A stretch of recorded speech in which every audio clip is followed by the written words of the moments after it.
continuing exam the existor and philosophy.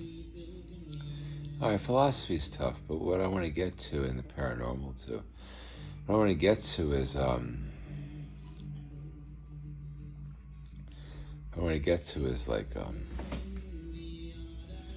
empath again. Now, a movie that I interpret sometimes, that's going to be a jump, but it's not a big jump.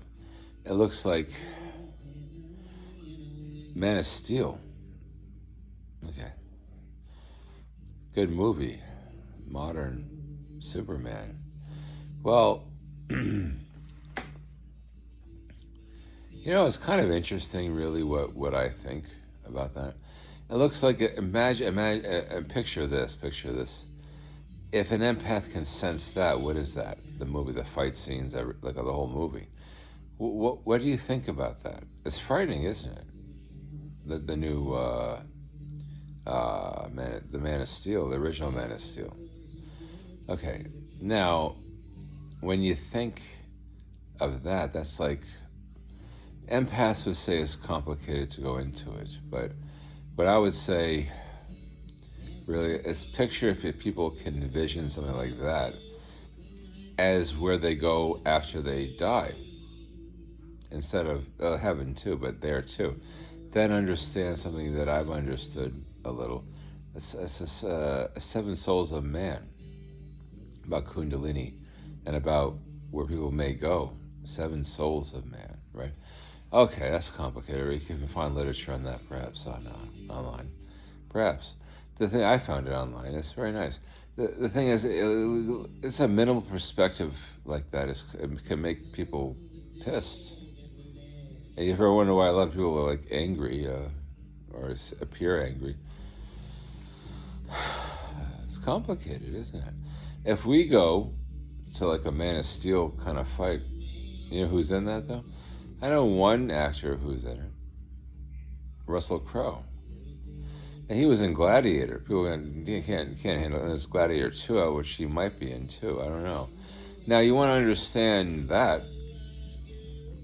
Okay, Gladiator was too tough in the 90s to handle, or in 2000 or in the 90s. It's too hard to handle movies that powerful. Rome, mentioning Rome is too powerful.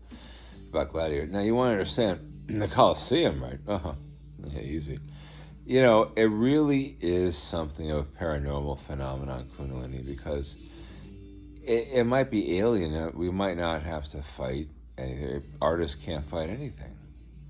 Artists don't fight. I'm an artist, writer, and amateur musician, not a playful one. It's a hobby of mine, music. Because I know music's an art. It's very difficult. And writing, I'm like a creative writer. Now, this is a sci-fi discussion, really.